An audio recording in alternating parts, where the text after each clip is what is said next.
ठरलं तर मग या मालिकेच्या पुढील काही येणाऱ्या भागांचे लेटेस्ट त्याचबरोबर इंटरेस्टिंग अपडेट आपण आपल्या आजच्या या व्हिडिओमध्ये जाणून घेणार आहोत।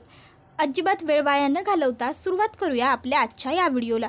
तर आता आपण इथे असं पाहिलं की घरामध्ये सगळं काही आता शांत तर सुरू झालेलं आहे, पण अजूनही घरातल्या सगळ्यांच्या डोक्यातून प्रियाने जे काही कारनामे करून ठेवलेले आहेत ते काही जात नाही आहेत। घरातले सगळे अजूनही टेन्शनमध्ये आहेत आणि ही गोष्ट आता सायली आणि अर्जुनला बघवत नाही आहे। मग आता घरात सगळं काही व्यवस्थित व्हावं, सुरळीत व्हावं हा आता त्यांचा प्रयत्न असतो, पण आता करायचं तरी काय हा विचार त्यांना पडलेला असतो।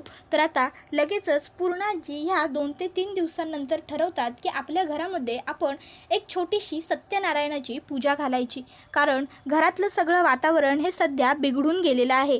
प्रियाने जे काही घरात ठेवलंय करून त्यामुळे सगळं घर हे खराब झालेलं आहे, सगळ्यांची मनं ही दुःखी आहेत।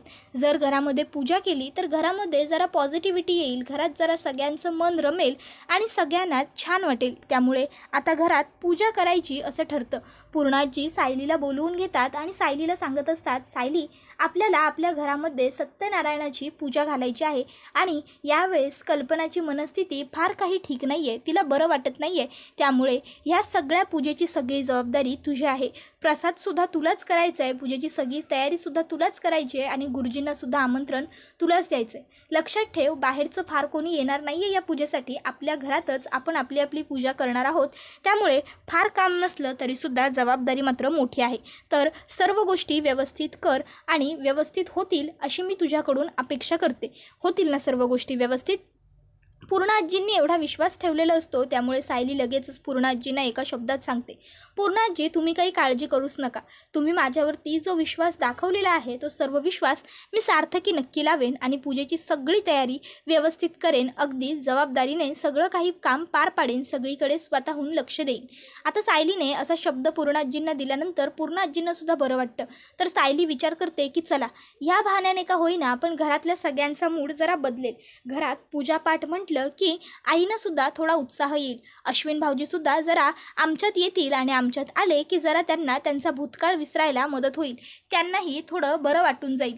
तर आता आपण इथे असं पाहतो की दुसऱ्या दिवशी पूजेची सगळी तयारी झालेली असते, घरातले सगळे सदस्य हे पूजेसाठी आलेले असतात, पण अश्विन मात्र त्यांच्यामध्ये आलेला नसतो। तो म्हणतो की मला काही इंटरेस्ट नाही आहे या सगळ्यामध्ये, तुम्हाला जे करायचं आहे, जो गोंधळ घालायचा आहे तो तुम्ही घाला, मी कुठेही येणार नाही आहे। त्यानंतर आता आपण पाहतो की घरातले सगळे सदस्य हे पूजा करत असतात आणि पूजेला आता कोणी बसायचं हा खूप मोठा प्रश्न घरातल्या सगळ्यांसमोर असतो। तर आता पूर्णाजी म्हणते, सायली आणि अर्जुन तुम्हीच पूजेला बसा, प्रियाचं सगळं सत्य सर्वांच्या समोर आणून घरावरचं सगळ्यात मोठं जे संकट होतं, जे अरिष्ट होतं ते तुमच्यामुळेच टळलं आहे, त्यामुळे हा पूजेचा मान तुमचा आहे, तुम्ही दोघांनी जोडीने बसा आणि पूजा करा। त्याबरोबर सायली आणि अर्जुन दोघंजण एकमेकाकडे बघतात आणि आनंदाने पूजेला बसण्यासाठी तयार होतात। सायली आणि अर्जुन हे एकत्र बसून पूजा करतात, इतक्यात अचानक एक दगड हा काचेतून फेकला जातो आणि घरात पडतो, काच फुटते, सायली अर्जुन घरातले सगळे सदस्य घाबरतात आणि उठतात। त्याबरोबर आता सायली तो दगड उचलते, त्याच्यावरती कागद गुंडाळलेला असतो, सायली तो गुंडाळलेला कागद काढत असते आणि मनात म्हणत असते कोणी केलं असेल हे सगळं? अर्जुन म्हणतो, बायको काय झालं? सायली म्हणते, कोणीतरी मुद्दाम दगड भिरकावल्यासारखा वाटतो। अर्जुन म्हणतो, तू उघड तर खरं, त्यात लिहिलंय काय ते तरी बघ। सायली तो उघडते कागद आणि त्याच्यामध्ये लिहिलेलं वाचते, अर्जुन सुभेदार आता तुझी जीव घेण्याची वेळ आली असं त्यामध्ये लिहिलेलं असतं। आता हे लिहिलेलं वाचल्याच्या नंतर सायली, कल्पना, अस्मिता सगळेच जण खूप घाबरतात, पूर्णाजी सुद्धा खूपच जास्त घाबरलेली असते। आता सर्व बायका म्हणत असतात, बापरे कोण असेल हा इतका नालायक माणूस ज्याने हे असं लिहून पाठवलंय? सायली तर खूपच जास्त घाबरलेली असते, ती म्हणत असते कोणी केलं असेल हे सगळं? कोण असेल या सगळ्याच्या मागे? कोण उठलं असेल यांच्या जीवावर? मला खूप भीती वाटते, मला काहीच कळत नाही आहे। त्यावर अर्जुन आता सायलीला सांगायला लागतो, हे बघ सायली तू जरा शांत हो, उगाच तू खूप जास्त ओव्हर पॅनिक होतीस, अगं जर आपणच असे पॅनिक झालो तर घरातल्या सगळ्यांना धीर कोण देईल? तू जरा शांत हो बरं। सायली म्हणत असते, अहो कशी शांत होऊ, सरळ सरळ कोणीतरी या कागदामध्ये धमकी लिहून पाठवली तुमच्यासाठी। अर्जुन म्हणत असतो, सायली मी वकील आहे, या असल्या छोट्या मोठ्या धमक्यांना मी घाबरत नाही आणि भीक तर अजिबात घालत नाही, तू जरा शांत राहा। त्याबरोबर आता अस्मिता, कल्पना, पूर्णाजी म्हणत असतात, अरे अर्जुन असं कसं बोलतोयस तू, कसं शांत राहायचं आम्ही सगळ्यांनीच? त्याबरोबर अर्जुन म्हणतो, बरं ठीक आहे, ऐका, आपली पूजा अर्धवट राहिली आहे ना, आधी आपण पूजा पूर्ण करू, त्याच्यानंतर मग काय करायचं ते ठरवू. हां प्लीज. सायली, तो दगड ठेव तिकडे आणि हा कागद माझ्याकडे दे सायली. त्याबरोबर तो कागद सायली अर्जुनच्या हातात देते. अर्जुन म्हणतो, आधी आपण पूजा पूर्ण करू, त्यानंतर काय करायचं ते ठरवू. आता पूजा ही संपन्न होते आणि गुरुजींना सायली अर्जुन जोडीने दक्षिणा देतात, नमस्कार करतात. गुरुजी अष्टपुत्र सौभाग्यवती भव असा सायलीला आशीर्वाद देतात, आयुष्यमान भव असा अर्जुनला आशीर्वाद देतात आणि तिकडनं निघून जातात. आता अर्जुन हा घरातल्या सगळ्यांना समजावत असतो की हे बघा, जर तुम्ही उगाचच्या उगाच काळजी करत राहाल ना तर खरोखर तुम्हाला भीती वाटत राहील. पण कोणीतरी हे मुद्दामून केलं आहे. मला तर वाटतं की हे सगळं त्या महिपतचंच काम आहे. अहो, तो सध्या आता बाबा आपल्याला घाबरवण्याचं, धमकवण्याचं हे सगळं काम करतोय. तो आपल्याला धमक्या देणारच, पण या सगळ्या धमक्यांना आपण भीक नाही घालायची. अहो, या सगळ्या पोकळ धमक्या आहेत. तो मला काहीच करू शकत नाही, ही गोष्ट मला अगदी व्यवस्थित माहीत आहे. करून करून काय करेल, 4 गुंड माझ्याकडे पाठवेल. मग तुम्हाला काय वाटतं, तुमचा मुलगा इतका कमकुवत आहे का की तो स्वतःचं सुद्धा रक्षण करू शकणार नाही? मम्मा, अगं प्लीज नको ना तू टेन्शन घेऊस. अगं आता मी काय आजच वकील झालोय का? किती वर्ष मी वकील आहे. कोणी काही करू शकलंय का मला आजपर्यंत? कोणी काही बिघडवलंय का माझं? नाही ना. मग आज तरी कोण माझं काय वाकडं करू शकणार आहे? प्लीज शांत हो ना मम्मा. त्याबरोबर आता कल्पना म्हणायला लागते, अर्जुन कशी शांत होऊ? आजपर्यंत तुझा संबंध कधीच गुंडांबरोबर आलेला नव्हता. हा जो माणूस आहे ना तो खूप नीच प्रवृत्तीचा आहे. तो कोणत्या थराला जाऊ शकतो हे मला सांगताही नाही येत आहे तुला. त्याबरोबर अर्जुन म्हणत असतो, अगं हो मम्मा, पण आता मला सांग, सतत एकाच गोष्टीचा विचार करून करून करून आपण स्वतःला त्रास करून घेण्यात काय अर्थ आहे? आणि काळजी करू नकोस, तुम्ही सगळे माझी ताकद आहात आणि जेव्हा माझी ताकद माझ्याबरोबर असेल त्यावेळेस मला घाबरण्याची काय गरज आहे? माझं कोणी काहीच वाकडं करू शकत नाही. त्यामुळे तू माझी काळजी करणं बंद कर. आणि अस्मिताई, अगं तू तर प्रेग्नंट आहेस ना, मग तू कशाला या फालतू सगळ्या गोष्टींचा विचार करत राहतेस? पण सायलीला मात्र आता अर्जुनची खूप काळजी वाटत असते. तिला कळत नसतं की आपण काय करावं. घरातल्यांसमोर तर ती सगळ्यांना धीर दाखवते आणि म्हणत असते की तुम्ही घाबरू नका, अर्जुन सरांना काही होणार नाही. अर्जुन सर सगळ्याला एकटेच सामोरे जायला अगदी खंबीर आहेत, पण मनातून मात्र ती पूर्णपणे कोलमडून गेलेली असते. अर्थात कुठल्याही बायकोला जर आपल्या नवऱ्यावरती कोणतं संकट येणार आहे अशी चाहूल लागली तर तिला काळजीही वाटणं स्वाभाविकच आहे. अर्जुन हा सायलीच्या चेहऱ्याकडे बघून बरोबर ओळखत असतो की सायलीला टेन्शन आलेलं आहे, सायली घाबरलेली आहे. पण आता अर्जुनसुद्धा मुद्दामून घरातल्यांसमोर हे जाणवू देत नाही की सायलीला टेन्शन आलं आहे. कारण जर सायली घाबरली आहे हे घरातल्याने नोटीस केलं तर मग घरातल्या सगळ्या सदस्यांनासुद्धा टेन्शन येईल.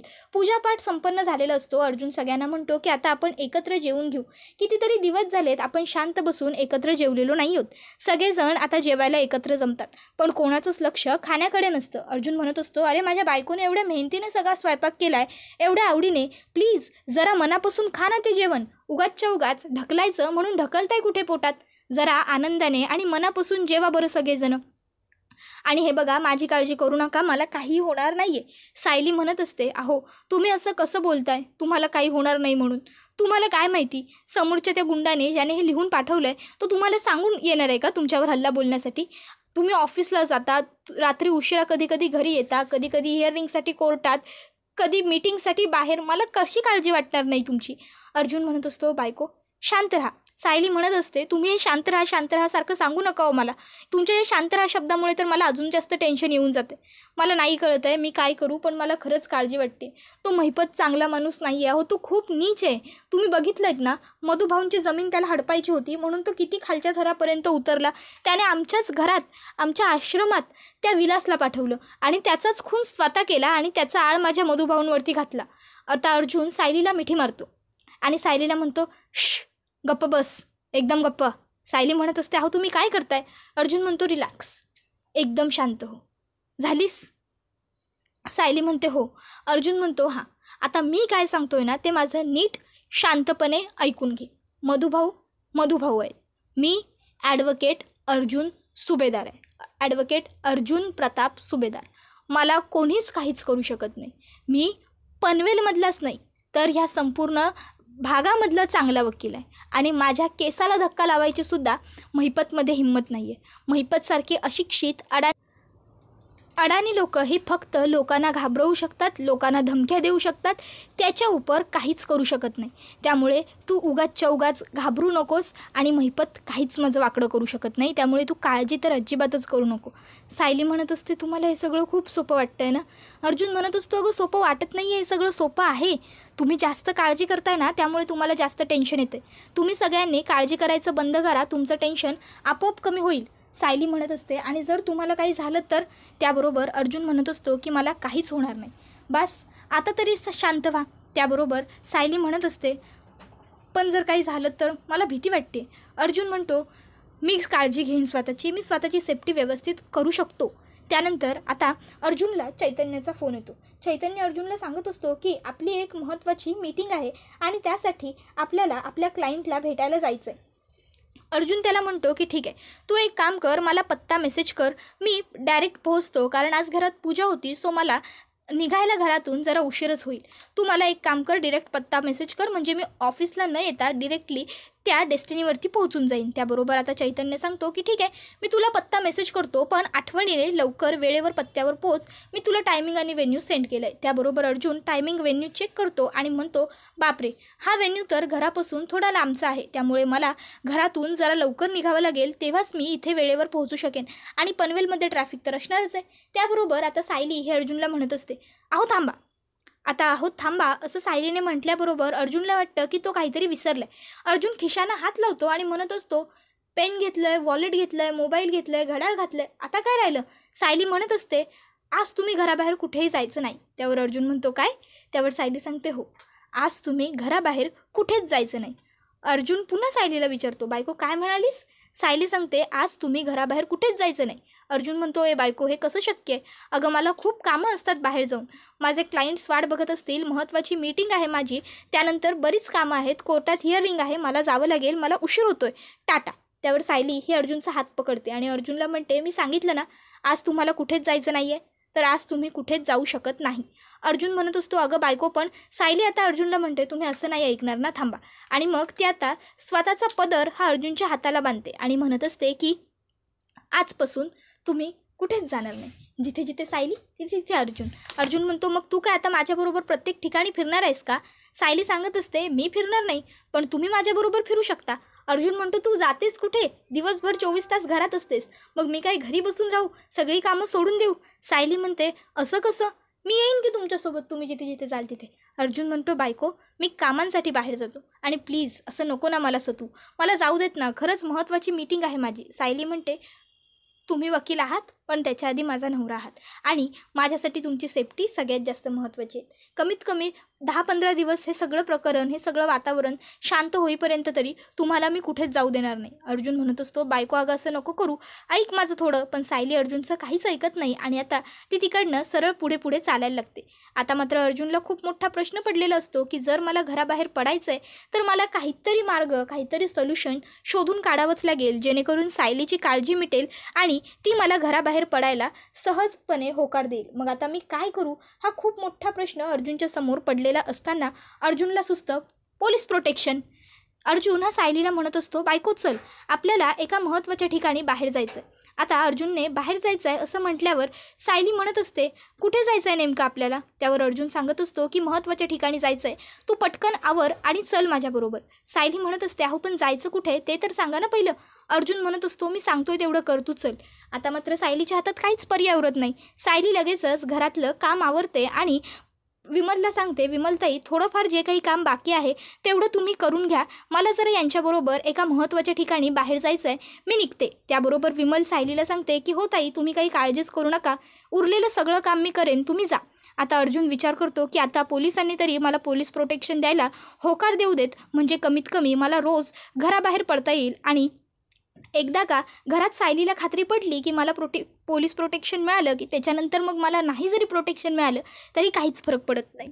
आता अर्जुन हा सायलीला घेऊन थेट पोलीस स्टेशनमध्ये पोहोचतो आणि पोलीस स्टेशनला आल्यावर आता अर्जुन हा पोलिसांना ती चिठ्ठी दाखवतो आणि घडलेला प्रकार हे सांगत असतो की मला एक धमकी आलेली आहे, ज्याच्यामध्ये असं लिहिलं आहे की माझ्या जीवाला धोका आहे आणि त्यामुळे माझ्या घरच्यांना काळजी वाटते आहे. अर्थात हे साहजिक आहे काळजी वाटणं आणि म्हणून मला पोलीस प्रोटेक्शन हवं आहे. याच्यासाठी मी व्यवस्थित ॲप्लिकेशन करेन, कोर्टातून परमिशनसुद्धा घेईन. त्याबरोबर आता लगेचच पोलीस अर्जुनला म्हणत असतात की सर तुम्ही स्वतः वकील आहात, त्यामुळे तुम्हाला पोलीस प्रोसिजर काय आहे, कोर्टातून कसं परमिशन घ्यावं लागेल हे सगळं सांगायची गरज नाही आहे. त्यामुळे तुम्ही व्यवस्थित रीतसर परमिशन घ्या, त्यानंतर आम्ही तुम्हाला नक्की प्रोटेक्शन देऊ, कारण आम्हाला चांगल्या माणसांना प्रोटेक्शन देण्यासाठी काहीच हरकत नाही आहे. आणि डोंट वरी, जोपर्यंत तुमच्या जीवाला धोका आहे तोपर्यंत तुम्ही कधीही पोलिसांची मदत मागवू शकता आणि पोलीस तुमच्या मदतीसाठी तात्काळ हजर राहतील. शेवटी म्हणायचंच आहे ना आमचं ब्रीदवाक्य, सदरक्षनायक खलनिद्रनायक. त्याबरोबर लगेचच अर्जुन हा पोलिसांना म्हणतो थँक्यू सो मच इन्स्पेक्टर, तुम्ही माझं खूप मोठं टेन्शन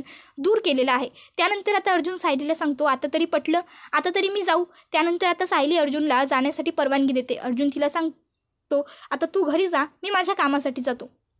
अर्जुन जात असताना रस्त्यात त्याच्या गाडीवरती लगेच त्याच दिवशी हल्ला होतो. आता अर्जुनच्या गाडीवर हल्ला झाल्याबरोबर आता त्याच्याबरोबर जे पोलीस असतात, जे त्याच्या प्रोटेक्शनसाठी त्याला तात्काळ दिलेले असतात, ते अर्जुनची सेफ्टी करतात व्यवस्थित आणि महिपतला अटक करतात. आता महिपत स्वतःच्या जाळ्यामध्ये अडकलेला असतो आणि आता अर्जुनवरती जीवघेणा हल्ला केला याबद्दल अर्जुन महिपतवरती केस दाखल करतो आणि आता महिपतला तुरुंगात जाऊन बसावं लागतं. आता बाप आणि बेटी दोघंही तुरुंगात जाऊन बसलेले असतात. त्याबरोबर हा व्हिडिओ इथेच संपतो. व्हिडिओ आवडला तर व्हिडिओला लाईक करा, चॅनलवर नवीन असाल तर चॅनलला सबस्क्राईब करा. धन्यवाद.